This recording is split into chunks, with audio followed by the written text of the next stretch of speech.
이 시간 함께 나누실 말씀은 열왕기상 3장 1절에서 10절까지 말씀입니다. 열왕기상 3장 1절에서 10절까지 말씀 저랑 한 절씩 교독하도록 하겠습니다.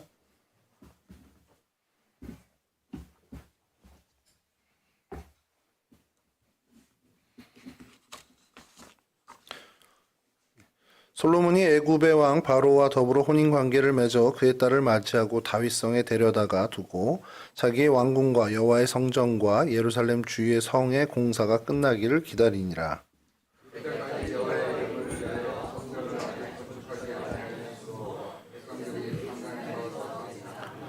솔로몬이 여호와를 사랑하고 그의 아버지 다윗의 법도를 행하였으나 산당에서 제사하며 분향하더라.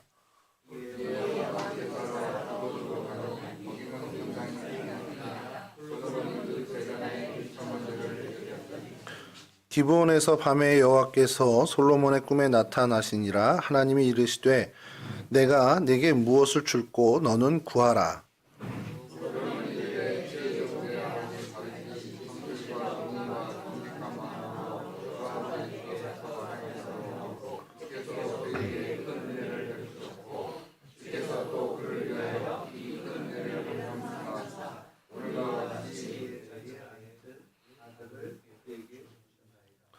나의 하나님 여호와여, 주께서 종으로 종의 아버지 다윗을 대신하여 왕이 되게 하셨사오나 종은 작은 아이라 출입할 줄을 알지 못하고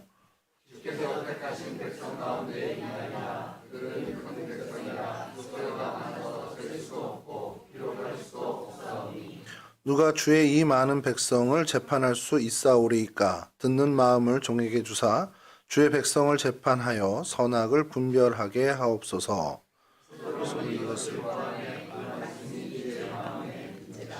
아멘.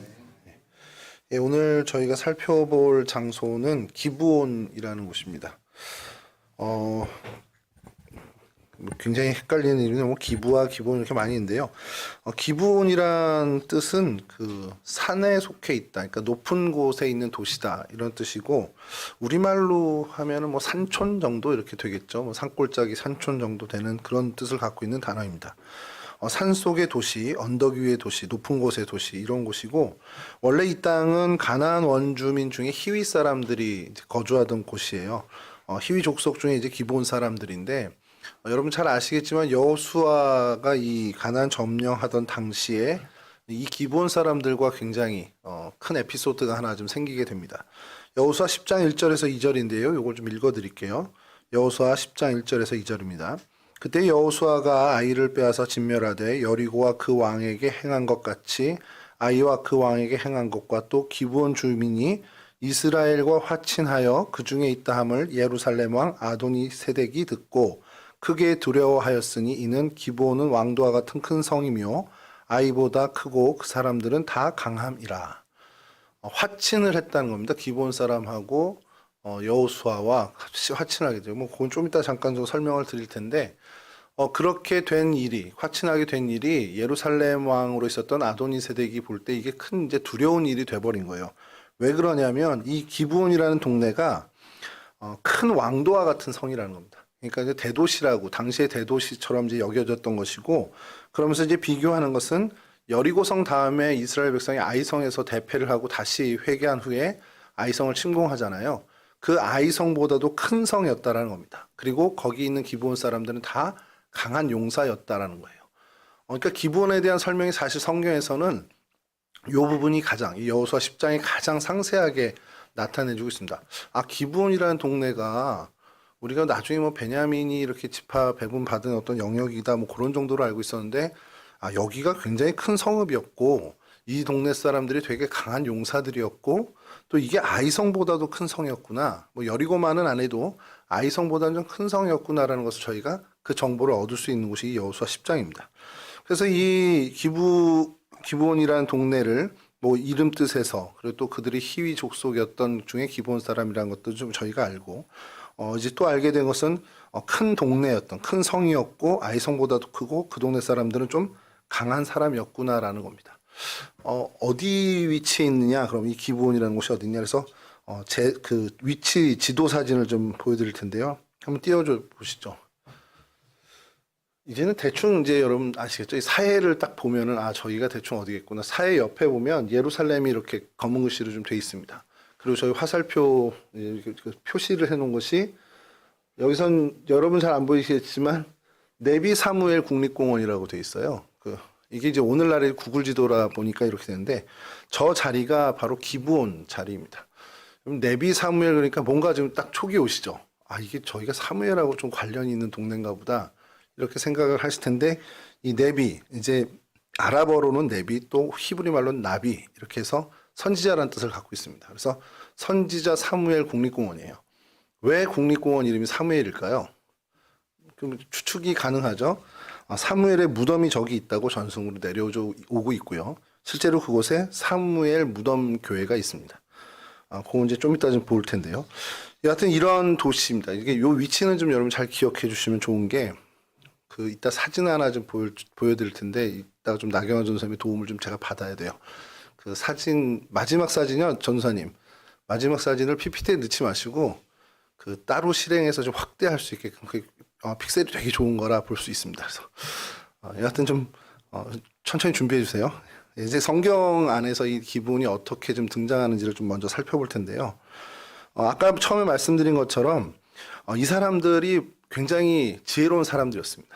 여호수아와 이스라엘 민족이 여리고성을 대파하고 또 아이성을 무찌르는 모습들을 보면서 이제 들은 거죠. 그 이전에 광야에서 여러 요단 동편의 왕들을 쳐부시고 들어온 다 이제 그 정보를 알게 된 거죠. 그러니 판단이 서겠죠. 이대로 있다가 우리도 다 멸절당하겠다라는 겁니다. 그래서 아시다시피 먼 여정을 떠나온 사람들처럼 행색을 초라하게 만들고 그래서 여호수아에게 나가서 여호수아에게 이제 어떻게 보면 동정표를 받는 거죠.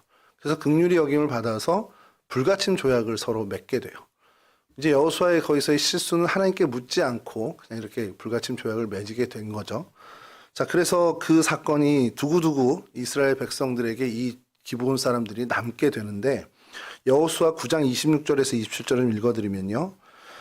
이제 계약을 하고 난 다음이고 다음에 이제 기브온 사람인 걸 안 다음에 여호수아가 이제 하는 얘기입니다. 여호수아가 곧 그대로 그들에게 행하여 그들을 이스라엘 자손의 손에서 건져서 죽이지 못하게 하니라. 이 약속대로 계약대로 죽이지 못하게 합니다. 그리고 27절이 이어집니다. 그날에 여호수아가 그들을 여호와께서 택하신 곳에서 회중을 위하여 여호와의 제단을 위해 나무를 패며 물깃는 자들로 삼았더니 오늘까지 이르니라. 그러니까 이스라엘 백성들 중에 이 기브온 사람들이 그 이후로 계속해서 남아 있습니다. 그것도 성전을 위해 봉사하는 자들, 그러니까 뭐 성전 봉사자까지는 아니지만 여호와 제단을 위해서 나무도 패고 물을 깃는 그런 어떤 일들을 하는 잡일을 하는 그런 사람들로 여전히 쭉 남게 되었다라는 겁니다. 이렇게 성경에서 이 기브온에 대해서는 사실 실질적으로는 이 여호수아와의 관계된 일이 첫 번째 등장하는 일이 되고요. 그 다음에 가나안 정복을 다 한 다음에 땅을 분배할 때 이 기브온 땅을 베냐민에게 할당하는 것이 이 성경에 등장하는 두 번째 어떤 이야기가 될 수 있습니다. 여호수아 21장 17절인데요. 또 베냐민 주파 중에서는 기브온과 그 목초지와 게바와 그 목초지와 이게 뭐냐면 이 땅은 다 베냐민 지파에게 배정이 됐는데 각 지파의 지경 안에서 레위인을 위한 성읍들을 또 분배를 합니다. 그래서 그 여호수아 21장 그 레위인들 성읍들을 이제 이야기할 때 베냐민 지파 중에는 이 기브온 그리고 그 목초지 게바 그 목초지를 레위인의 몫으로 주겠다라고 이렇게 이야기하는 그 기사에 등장을 합니다. 그래서 이 기브온이 어떻게 보면 레위 족속들이 거기서 생업이라기보다는 기거하고 거기서 어떤 수익을 좀 얻는 그런 자리가 됐다라는 것이죠. 그 이후에 등장하는 성경에서는 사무엘하 2장 13절에서 16절에 등장하는데요. 이건 여러분 예전에 한번 저희 말씀 나눌 때 들었던 부분인데 스루야의 아들 요압과 다윗의 신복들도 나와 기브온 못가에서 그들을 만나 함께 앉으니 이는 못 이쪽이요 그는 못 저쪽이라. 아브넬이 요압에게 이르되 원하건대 청년들에게 일어나서 우리 앞에서 겨루게 하자. 요압이 이르되 일어나게 하자 하매 그들이 일어나 그 수대로 나아가니 베냐민과 사울의 아들 이스보셋의 편에 12명이요 다윗의 신복 중에 12명이라. 각기 상대방의 머리를 잡고 칼로 상대방의 옆구리를 찌르매 일제히 쓰러진지라. 그러므로 그곳을 헬갓 핫수림이라 일컬었으며 기드온에 있더라. 기드온이 언급되는 이 사건이고 장소입니다. 이게 뭐냐면 이제 사울 왕이 죽고 그 이후에 사울 왕의 제 아들이 되는 이스보셋과 그 아브넬이 그를 왕으로 옹립해서 북이스라엘을 계속해서 유지해 갑니다. 그때 이제 그 싸움이 계속 이제 그 다윗과 계속 싸움이 일어나죠. 그래서 이 아브넬과 요압이 이 기브온에서 맞닥뜨려서 이제 전쟁을 치러야 되는데 대치하고 있는 상황에서 이 아브넬이 이상한 제안을 하는 거죠. 야, 니네 대표 몇 명 나오고 우리 대표 몇 명 나가서 서로 좀 싸우고 겨뤄보게 하자. 근데 이 겨rum이 성경 주석에는 좀 다른 각도로 여러 개가 써 있는 게 있는데 마치 장난과 같은 그런 그 모습들이 드러난다는 거예요. 서로 머리 잡고 양쪽에 서로 머리 잡고 서로 칼로 옆구리를 찌르는 겁니다. 그래서 12명이 그러니까 24명이죠. 동시에 다 죽는 거예요. 좀 괴기한 일이죠. 어떻게 보면. 그래서 그곳을 헬갓 핫수림이라고 해서 이 직역하면 날카롭다, 미끄럽다라는 그 뜻과 바위라는 뜻을 합친 건데 사실 이게 조화를 이루어서 이 단어 자체가 칼의 벌판이라는 그 뜻으로 이제 명명이 된 겁니다. 전쟁을 뭐 제대로 치르는 것도 아니고 아니면 뭐 저희 중국이나 삼국지나 수호지에서 보는 것처럼 뭐 장수끼리 나와서 뭐 겨뤄가지고 뭐 승패를 정하는 그런 것도 아니고 그냥 정말 젊은 청년들 뭐 장난치듯이 해가지고 이렇게 죽임을 당하게 하는 사건이 벌어진 곳이 이 바로 기브온에 있었다라고 성경에서 좀 이야기하고 있죠. 뭐 이 부분을 놓고 저희들이 말씀을 나누고 여기에 좀 숨은 하나님의 뜻이 뭔가를 뭐 찾는 것은 뭐 그 전에 한번 저희가 같이 다뤘던 부분이고요. 이 성경에 이 기브온이 언급된 곳이 이곳이다라는 것 그리고 그리고 이 못 저쪽에 그리고 이 못 이쪽에 앉았다라는 것을 좀 이따 좀 보여드릴 텐데 사진으로 그곳이 아니겠냐라는 유적지가 좀 발견이 됐습니다. 자, 그리고 나서 솔로몬 통치 초기에 오늘 본문이죠. 오늘 본문 기브온 산당에서 하나님께 번제를 드리고 그런 후에 하나님이 꿈에서 응답하시는 그 사건이 이 기브온에서 일어난 것이 등장을 하고요. 이 이후에는 거짓 선지자 하나냐의 고향이었다는 그런 그 기록이 있고 주전 586년에 예루살렘 함락 후에 예루살렘에서 피한 사람들이 이스마엘 군대와 접전한 곳이라는 예레미야 41장에서도 한번 또 등장을 합니다. 그리고 그 이후 포로기 이후에는요 바벨론 귀환 후에 예루살렘 성벽 건축을 하는 느헤미야의 그 사역에 이 기브온 사람들이 협력했다라고 해서 느헤미야 3장에 이 기브온이 다시 한번 언급이 됩니다. 이렇게 성경에서는 그렇게 많은 뭐 아주 많이 이렇게 등장하는 건 아닌데 뭐 단어 수로만 하면 한 38번 등장한다고는 해요. 근데 이 사건들 안에서 다 등장하는 이야기입니다. 그러니까 이 기브온에서 일어난 사건들이 뭐 크게 일어난 것 오늘 우리의 본문에서 다룰 기브온 산당 이야기와 아까 말씀드린 그 다윗과 이스보셋의 어떤 그 전투 장면 정도 그리고 그 이전에 여호수아와 이 기브온 사람들의 그 화친 조약 요 정도의 어떤 주목할 만한 사건들이 있고요. 그래서 이 지역이 애매모호하긴 합니다. 되게 유명한 것 같은데 또 그렇게 많은 것들은 없고 또 그렇다고 무시하자니 또 그래도 어떻게 주목할 만한 좀 이야기들이 또 있는 그런 장소가 되죠. 고고학적인 발굴과 유적을 좀 설명을 해드릴 필요가 있는데 이곳이 현재 이름이 알지부라는 마을로 알려져 있습니다. 그 도시 이름이 현재 도시 이름이 알지부라는 도시입니다. 청동기 시대, 뭐 철기 시대 계속해서 사람들이 거주했던 유적들이 발견이 됐고요. 특히 이제 그 포도가 정말 풍성히 재배됐던 도시로 이제 유명했다라는 겁니다. 그리고 성벽들이 한 4m 정도에 되는 성벽들이 계속해서 이제 그 발굴 작업에 의해서 오늘날까지도 계속 발굴이 되고 있는 상황이고요. 1950년대에서 60년대에 가장 많은 이제 발굴의 성과들이 일어났는데 거기서 이제 출토된 것 중에 주목하는 것이 항아리들이 출토가 돼요. 근데 이 항아리들이 손잡이가 이렇게 있는 항아리죠. 이렇게 손잡이 있는 항아리들인데 거기에 이제 기브온이라고 이제 이름이 적혀 있다라는 겁니다. 그게 이제 고고학자들에게는 숙제죠. 왜 도시 이름이 적혀 있지? 근데 이제 그게 당시 어떤 그들의 문화에는 전혀 어색한 거지만 유럽이라든지 동양에서는 그 지역의 이름을 새겨서 그러니까 메이드 인 차이나 이렇게 하듯이 지역의 이름을 새기는 것들이 있는데 독특한 그런 형태가 여기서 등장을 했다라는 겁니다. 그래서 그 기브온이라는 글자가 새겨져 있는 땅에 그 항아리를 출토했는데 그 항아리가 용도가 뭐였을까라고 했더니 포도주를 담그는 항아리였다라는 거죠. 그래서 그 지역에 포도가 많이 생산이 되고 또 포도주를 많이 담갔다라는 것을 좀 발견하게 됐고요. 그다음에 이제 이곳이 이건 뭐 성경에 등장하는 건 아닌데 이제 그들의 역사에서 고고학자들이 또 역사학자들이 이제 추정하는 것은 사무엘의 무덤이 있다라고 보는 겁니다. 그리고 그곳을 지금 네비 사무엘이라고 해서 이스라엘에서는 국립공원화했고 또 거기에 사무엘 무덤 교회를 실질적으로 지금 관리하고 운영하고 있고요. 십자군 전쟁 때에도 이곳이 굉장히 주목받는 지역이었고 그래서 그곳을 기쁨의 언덕이라고까지 십자군이 칭했다라는 기록들이 남아 있습니다.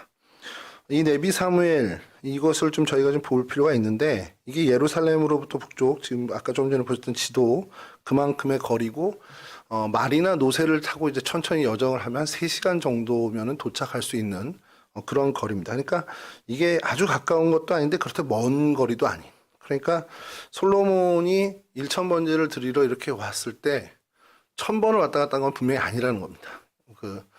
한 번에 1000마리일지 아니면 몇 타임을 나눠서 했는지 모르지만 이것이 1000일 동안 1000번 예배를 드렸다라고 오해하는 그 부분은 저희가 좀 생각을 좀 달리 해야 된다라는 거죠.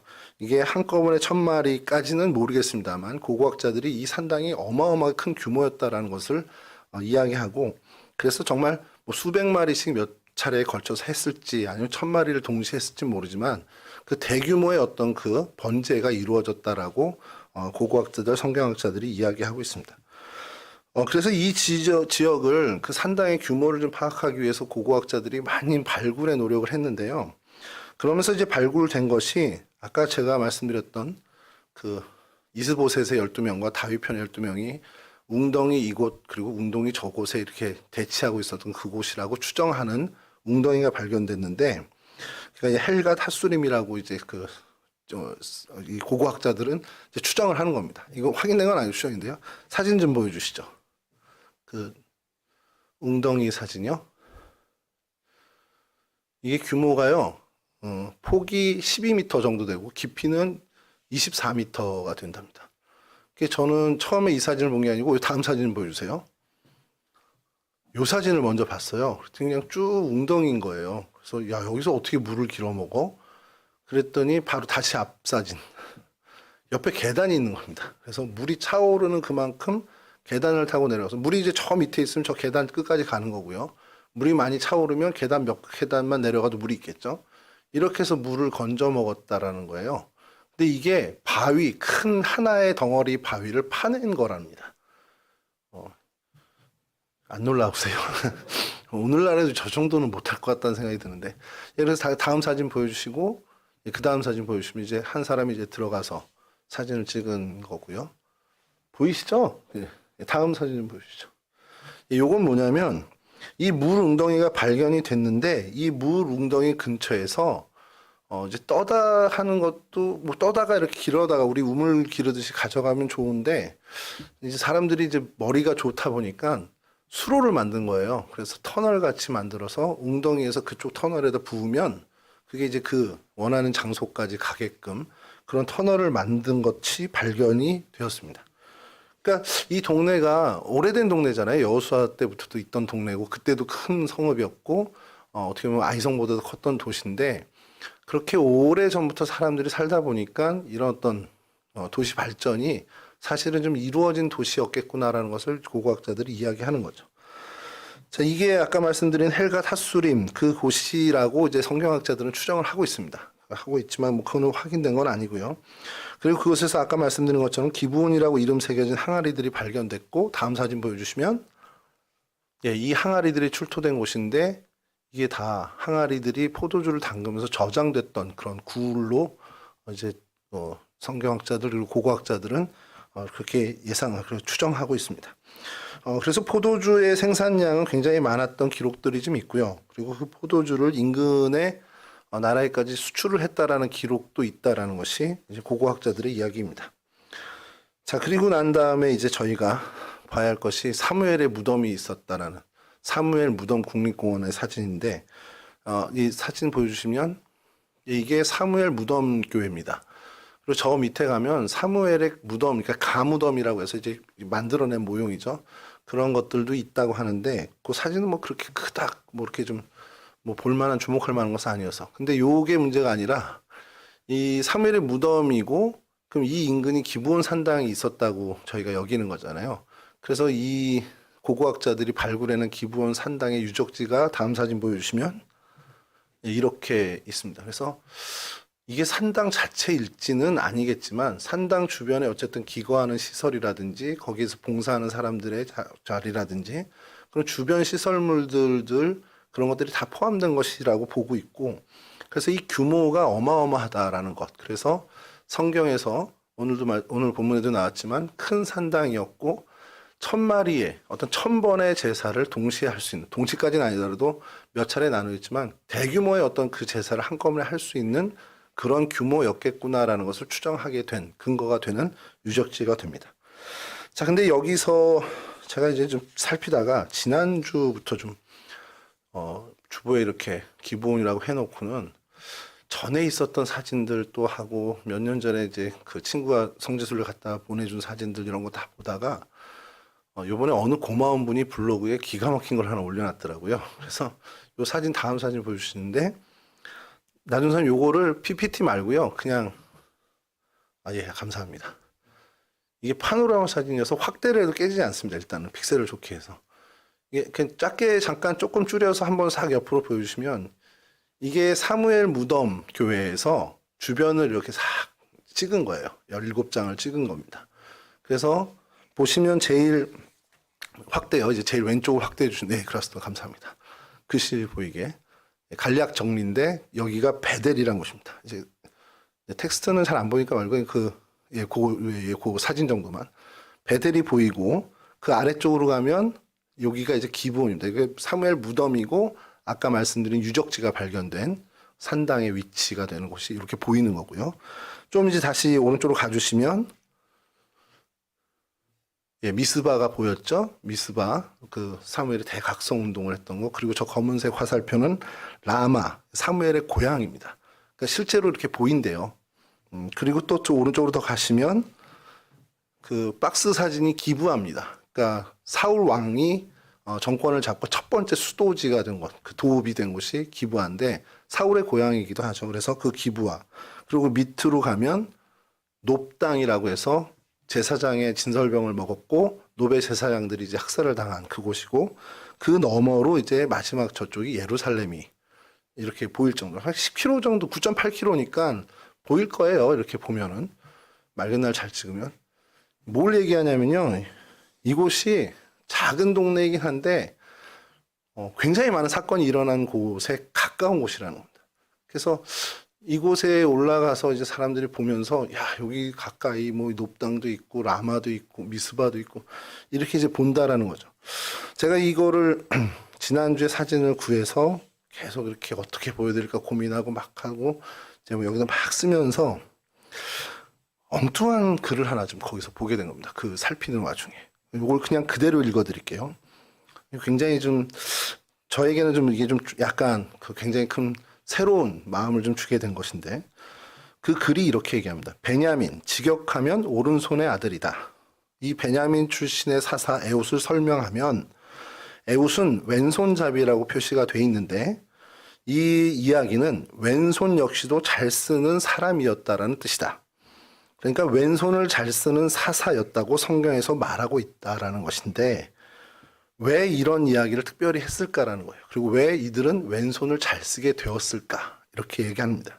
그러면서 부연 설명이 베냐민 지파는 에브라임 지파와 남유다 유다 지파 사이에 낀 그러니까 거대한 두 지파 사이에 낀 연약한 지파였다. 나약한 지파가 생존을 위해서는 양손 모두를 써야 하는 불쌍한 형편에 놓인 것일 수도 있다. 그래서 이 에웃의 이야기는 나약한 지파의 불쌍한 역사를 고스란히 녹아져 있다. 이렇게 써 있습니다. 제가 이 글을 읽으면서 그냥 지나갔다가 이게 너무 좀 마음이 그런 거예요. 이게 왜냐면 이걸 하다가 그래 베냐민 지파는 맨날 이리 치고 저리 치고 여러분 그 북이스라엘의 주도권을 갖고 있던 지파는 에브라임 지파입니다. 그게 왜 그러냐면 여러분 요셉의 정답을 얘기해 버렸네. 야곱의 아들 중에 누가 제일 으뜸입니까? 영적인 장자권은 분명히 유다가 그의 홀이 뭐 유다에게서 나온다라고 해서 야곱도 유다야를 인정했지만 실질적으로 한번 생각해 보세요. 그 12형제 중에 누가 오피니언 리더였겠습니까? 뭐 이건 두 번, 세 번 생각해도 요셉이었죠. 근데 요셉의 장자가 누구죠? 이 성경 퀴즈를 나경원 교수님처럼 해야 되는데. 예, 므낫세입니다. 여기서 에브라임이라고 이야기하시는 분들은 성경을 많이 읽으신 분이에요. 므낫세인데 야곱이 축복할 때 엇갈려서 축복을 하면서 실질적으로 에브라임이 장자가 돼버린 거예요. 자, 그러니까 요셉 지파가 너무 강성하니까 둘로 쪼개진 거라고 보시면 됩니다. 므낫세와 에브라임 지파인데 그러면 주도권은 누구에게 있겠냐? 에브라임 지파가 계속 갖고 있었습니다. 사사기를 여러분 처음부터 쭉 읽어보시면 계속 시비 걸어요. 사사가 나가서 승리를 해와도 왜 너 나한테 얘기 안 하고 나갔어? 이렇게 얘기하고 에브라임 지파가 항상 그 어떤 주도권에서 소외되는 것을 견디지 못하는 그런 모습들을 보이게 됩니다. 자, 그 에브라임 지파 바로 옆에 붙은 게 베냐민이었는데 남북으로 갈릴 때 하필이면 또 에브라임 쪽에 붙은 게 아니라 유다 쪽에 붙어버려요.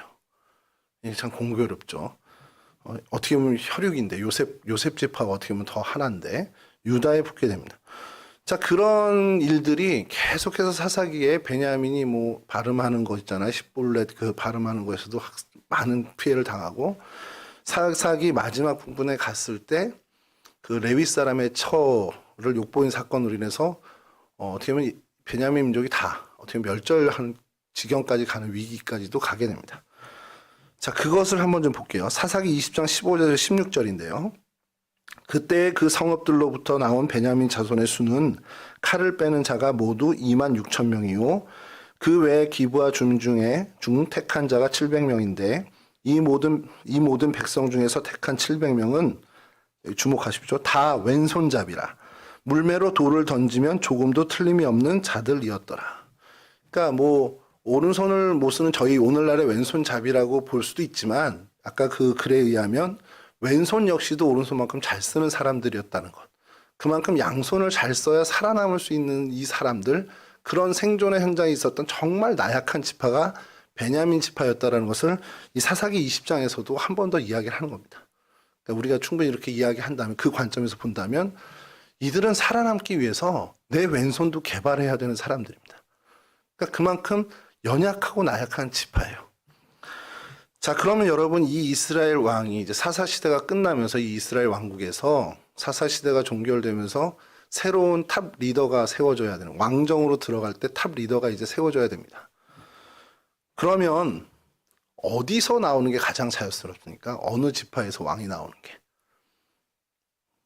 에브라임이나 유다에서 나오는 게 사실 제일 자연스럽고, 그게 오늘날의 어떤 그 권력 구도라든지 이런 정치적인 어떤 이런 것을 보면은 당연히 거기서 나와야 될 수밖에 없는 걸 거예요. 근데 여러분 우리가 잘 알고 있지만 왕은 어디서 나왔습니까? 첫 번째 왕은 이 베냐민 지파에서 나왔습니다. 이 기브온 땅과 같이 정말 베냐민 지파는 영토를 분배받는 과정에서도 가장 작은 땅을 분배를 받습니다. 그리고 가장 나약한 지파고 실제로 야곱의 아들들에서도 가장 막내였죠. 자, 그런 베냐민 지파, 이런 베냐민 지파를 생각하다 보면 어떻게 여기서 왕이 나왔을까? 초대 왕이 여기서 등장했을까라는 생각을 의아한 그 생각을 지울 수가 없습니다. 에브라임 지파도 아니고 유다 지파도 아니고 이 두 지파의 상징적인 걸 빼면 실질적으로는 영토 분배에서 누가 가장 강성했냐? 그럼 가장 비옥한 지역을 받았던 므낫세 지파입니다. 그럼 므낫세 지파에서도 나올 법한데 거기서도 아니고 베냐민 지파에서 나왔다는 거예요. 뭐 사울 왕이 마지막에 뭐 어떻게 된지 그건 좀 접어두고요. 이 작고 작은 지파에서 왕을 세우신 하나님의 의도가 뭘까라는 걸 좀 생각하면서 제가 말씀을 준비하는 동안 좀 은혜를 받았습니다. 소위 말하는 은혜를 받았는데, 사울 왕이, 그러니까 사울이란 청년이 왕으로 어떻게 보면은 하나님께서 택하실 때, 사무엘을 통해서 택하실 때 그의 모습은 하나님 편에서 가장 겸손하고 낮은 자세를 가졌던 사람이었습니다. 뭐 그가 볼품없었던 사람이 아니라 그가 정말 하나님 앞에서 늘 하나님 앞에 겸손했던 사람이라는 거죠. 근데 이런 일이 사울 왕에만 있었냐? 다윗도 마찬가지죠. 다윗 역시 작은 소년일 때 여호와의 이름을 의지하는 정말 하나님 편에 서서 정말 하나님 앞에서 공분을 일으킬 수 있는 어떤 그런 신앙을 가졌던 사람입니다. 하나님의 마음에 합한 사람이었죠. 또 오늘 본문에 등장한 솔로몬 역시도 듣는 마음을 구할 정도로 하나님께 어떻게 보면 의지하는, 하나님이 나에게 지혜를 주십시오. 저 담임 목사님 설교 말씀에서 저희가 여러 차례 반복해서 들었는데, 우리가 어릴 때 교회학교에서 배운 거는 기본 산당에서 기도할 때 지혜를 주세요, 재판할 수 있는 지혜를 주세요 였는데, 물론 이제 그게 성경에도 여전히 있긴 있지만 이 열왕기서에서는 이것을 듣는 마음으로 정확하게 해석을 했습니다. 이거는 뭐 사실 하나님의 말씀 먼저 듣는 거겠죠. 그게 지혜라는 겁니다. 하나님 앞에 하나님의 말씀을 주목하고 하나님 말씀을 듣기 위해서 애쓰는 그러한 신앙의 자세를 갖던 솔로몬을 하나님이 기뻐 봐주시고 세웠다는 거죠. 그게 오늘 본문의 이야기입니다. 그러니까 결국 뭐냐, 나의 약함을 알고 내 자신을 믿는 게 아니라 정말 하나님을 믿고 하나님을 전적으로 의지하는 그 믿음의 자세를 갖는 게 중요하다는 거예요. 그가 크다 작다, 능력이 있다 없다, 부유하다 뭐 가난하다, 그게 문제가 아니라 그가 큰 집하냐 작은 집하냐, 베냐민 지파처럼 정말 작은 땅에 있냐, 아니면 많은 소유한 므낫세 같은 지파냐, 그게 하나님 편에서 하나도 중요한 게 아니고 그의 신앙의 자세가 정말 하나님을 의지하는 겸손한 믿음의 자세를 갖고 있냐 없냐, 이게 하나님 편에서 가장 중요하다라는 겁니다. 그러니까 여러분 다시 한번 좀 이 말씀을 준비하면 새기게 된 것이, 세상에 방법이 많아요. 성공을 하려면 어떻게 해야 된다. 이거 여러분들에게 이런 말씀 드려야 되는지 모르겠습니다만, 이 교계에서 살아남기 위해서는 어떻게 해야 된다라는 약간의 비법 같은 것들이 있습니다. 어느 목사님, 어느 교회에 가서 부목을사를 해야 돼. 그러면 어디 길이 잘 열려. 야, 여기 어디 가려면 어느 목사님한테 부탁해봐. 이런 어떤 것들이 있는데, 그게 정말 맞다고 생각하고 그거에 목매는 사람들이 실제로 있습니다. 제 주변에도 있어요. 여러분, 근데 이러한 것들을 하나님이 보시는 게 아니라, 하나님은 우리가 하나님을 향한, 하나님이 나에게 맡겨주신 그 사명에 대해서 어떠한 자세로, 또 하나님에 대해서 우리가 어떠한 예배자로, 어떠한 신앙인으로 살아가느냐, 그거 하나만 보신다는 겁니다. 그의 배경이나 그의 능력이나 그의 어떤 것도 다 하나님 제하시고, 하나님과의 관계에서 하나님께 어떠한 자세로 살아가느냐, 그게 우리의 승부처라는 것을 다시 한번 이 베냐민을 보면서 생각하게 된다는 것이죠. 그리고 그렇게 하나님이 정말 그런 마음을 기뻐 받으시고 크게 쓰실 때에 그 마음을 끝까지 유지하는 게 중요하겠죠. 그건 뭐 나중에 또 우리가 기회 되면 말씀 나누고, 오늘 어쨌든 그러한 솔로몬의 그 신앙의 자세를 좀 보려고 합니다. 오늘 이 솔로몬 이야기를 보면서 그가 정말 처음에는 하나님 내게 듣는 마음을 주십시오. 여러분들 만약에 하나님이 한 가지 소원만 얘기해봐 라고 하면 뭐 얘기하시겠어요?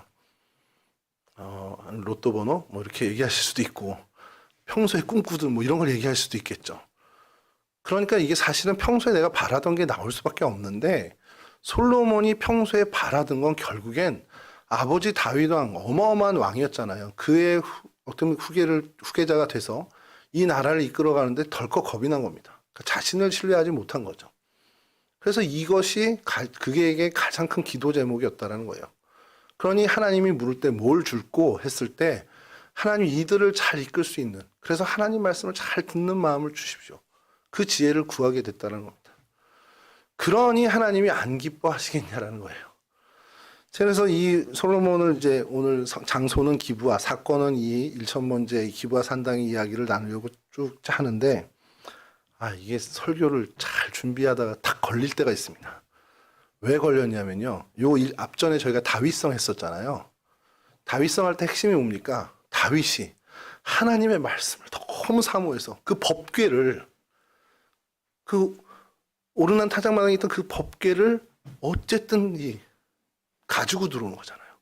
다윗성으로 갖고 들어와서 장막을 설치하고 거기에 법궤를 모시는, 그걸 했단 말이에요.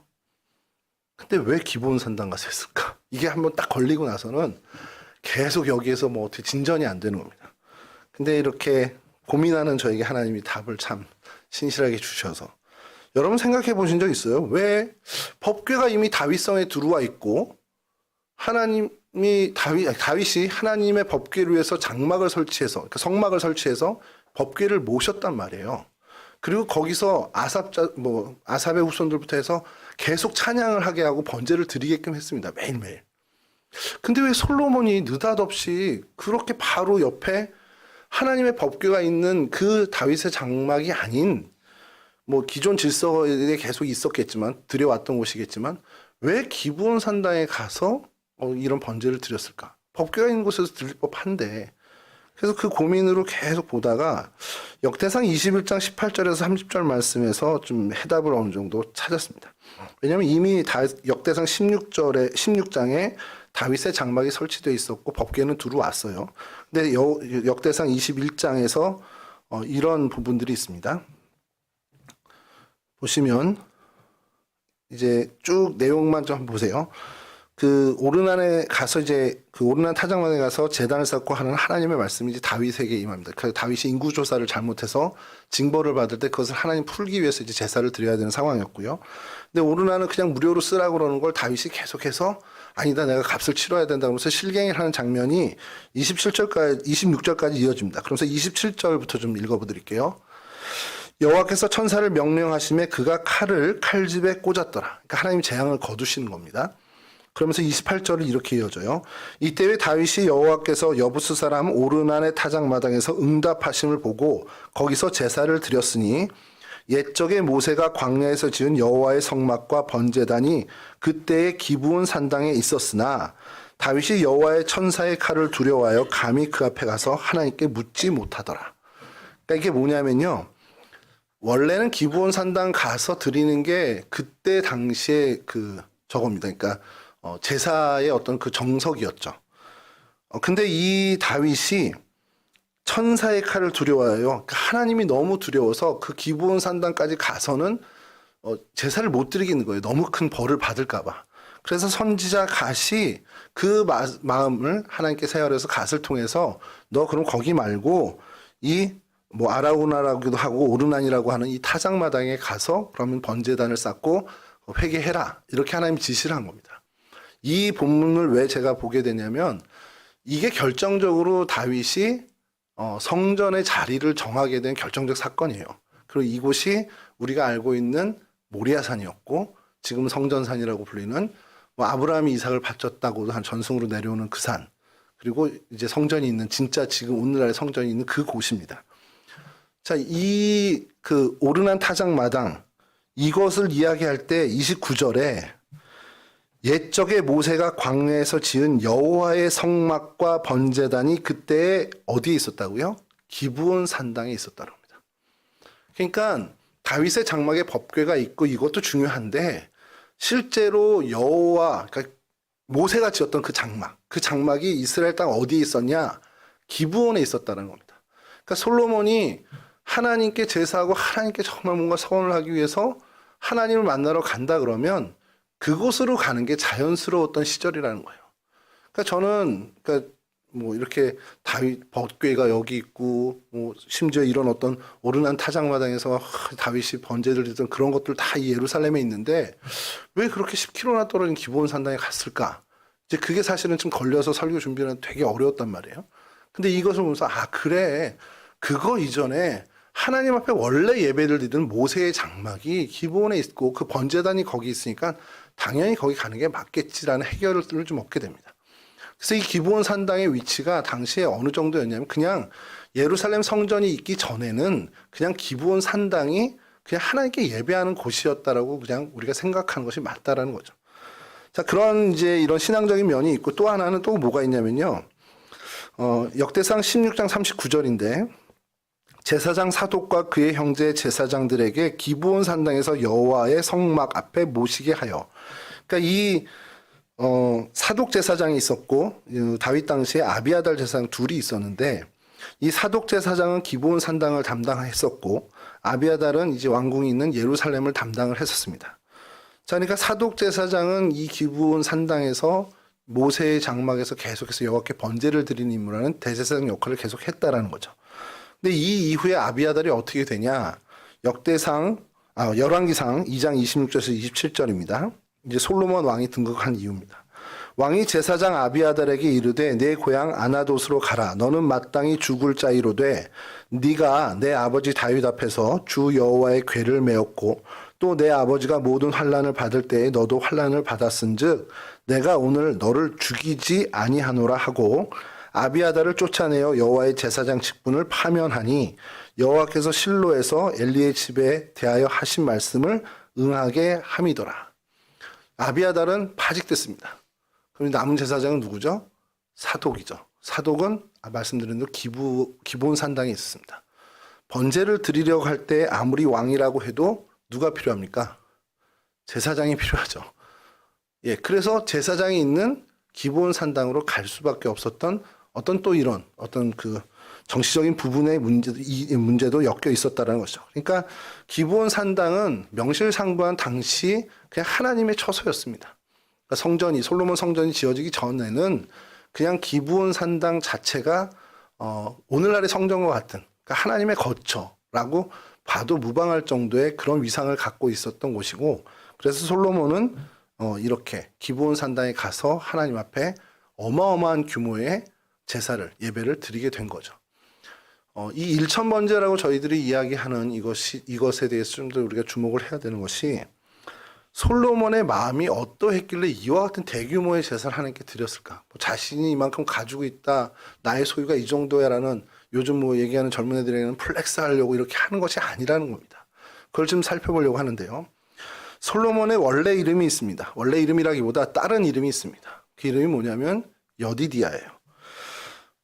사무엘하 12장 24절에서 25절인데요. 다윗이 그의 아내 밧세바를 위로하고 그에게 들어가 그와 동침하였더니 그가 아들을 낳음에 그의 이름을 솔로몬이라 하니라. 여호와께서 그를 사랑하사 선지자 나단을 보내 그의 이름을 여디디아라 하시니 이는 여호와께서 사랑하셨기 때문이더라. 여디디아라는 이름은 여호와의 사랑을 받는 자라는 뜻을 갖고 있습니다. 아버지 다윗이 지어준 게 아니고요. 하나님이 직접 그의 이름을 지어주셨어요. 뭘 했길래? 이 솔로몬이 태어날 때 할렐루야 하면서 태어났기 때문에 그런 생각 좀 해보는데 아무것도 한 게 없잖아요. 그가 그냥 태어난 겁니다. 그리고 일방적으로 하나님이 그를 사랑해 주신 겁니다.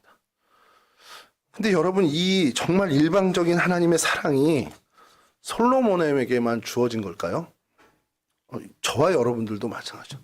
여러분, 우리 각자가 나의 구원을 위해서 한 게 뭐 있으세요? 뭐라도 정말 한 게 있으십니까? 내 구원을 위해서 내가 태어나면서부터 난 뭔가를 했다. 내가 하나님의 기쁨을 위해서 나면서부터 난 이거 한 게 있다. 우린 다 그런 게 없는 사람이잖아요. 솔로몬도 마찬가지고요. 그저 하나님이 일방적으로 하나님의 은혜, 하나님의 사랑을 베풀어 주셨습니다. 그리고 여디디아라는 이름을 주실 정도로 솔로몬을 사랑하셨어요. 자, 그렇게 하나님으로부터 받은 사랑을 당연한 거지. 하나님이 그렇게 사랑해 주신 건 원래 맞는 거 아니야? 그러니까 우리 그런 거 있잖아요. 부모님의 사랑을 감사해야 하는 자녀들이 있고 고마워해야 하는 자녀들도 있는데 그냥 당연하게 여기는 자녀들도 사실 있습니다. 유명한 영화 대사가 있잖아요. 호의가 계속되면 권리로 한다. 이렇게 얘기하는 것처럼 하나님이 우리를 사랑해 주시는 사랑을 그냥 너무 당연한 내 권리야, 원래 내 거야 이라고 생각하는 경우가 좀 있다라는 겁니다. 근데 이 부분에 있어서 솔로몬이 그의 이후에 오늘 본문을 포함한 그의 삶을 보면 하나님이 사랑을 베푸신 것에 대해서 그것을 당연한 것으로 여긴 사람이 아니라는 거예요. 마음을 다해서 하나님을 사랑했습니다. 하나님이 나를 이렇게 사랑해 주시니 몸둘 바 모르고 그 사랑에 합당하게 자신의 사랑을 하나님께 드렸던 사람이 바로 솔로몬이었다는 거예요. 그 절정의 모습이 어디서 드러나냐? 오늘 기브아 산당에 가서 하나님께 1,000마리의 제사를 드리는 것으로 보여졌다는 겁니다. 그러니까 이 1,000번제는 그가 정말 왕으로 있어서 큰 부강한 나라를 이루었다. 이미 아직 이 부강한 나라를 이룰 때는 아닙니다만 부강한 나라를 이루었다. 내 소유가 이렇게 많다. 그래서 사람들에게 보여주기식으로 한 것이 아니죠.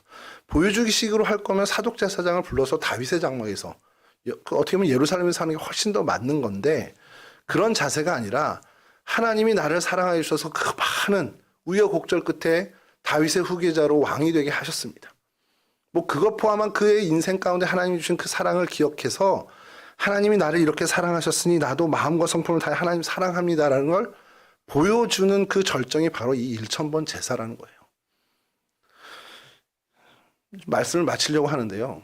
이 솔로몬의 자세를 좀 여러분 우리가 좀 묵상해야 한다는 겁니다. 계속해서 좀 되뇌었으면 좋겠어요. 뭐 이후에 많죠. 뭐 아버지 다윗의 신앙을 이어받았다. 말씀 중심으로 그가 뭐 살았고 뭐 온전한 예배를 드린 삶 뭐 이런 어떤 많은 솔로몬의 장점들이 있습니다. 근데 그건 다 차지하고요. 하나님이 나를 이렇게 사랑해 주시는데 그 사랑에 대해서 내가 올바르게 응답했다라는 것의 전형적인 모습을 보이는 게 솔로몬이라는 겁니다. 그게 일천번제가 그런 상징성을 갖고 있는데 그럼 이 모습을 보면서 우리가 어떻게 깨달아야 되냐? 그럼 나도 뭐 내가 할 수 있는 최선을 다해서 하나님한테 헌금을 드려야 되나? 물론 그래 주시면 감사하지만 그거를 얘기하는 게 아니고요. 내가 어떻게 하나님을 사랑하는지 어떻게 보면 여러분 어떻게 보여주실래요? 나 하나님 사랑합니다. 방법이 있을까요?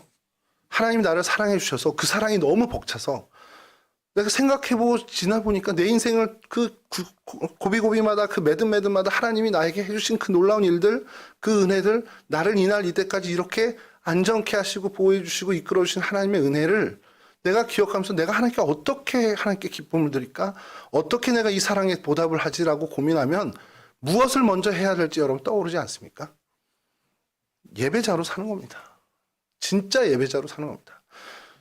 주일에 시간 돼서 아차 하고 교회 갈 시간 된다고 해서 교회 가는 그런 예배 말고요. 진짜 내 삶을 이렇게 솔로몬이 자신이 할 수 있는 자신의 최대한의 사랑을 하나님께 보여드린 것처럼 내 삶을 하나님께 드리는 진짜 그러한 예배자로서 우리가 살아가야 한다라는 거죠.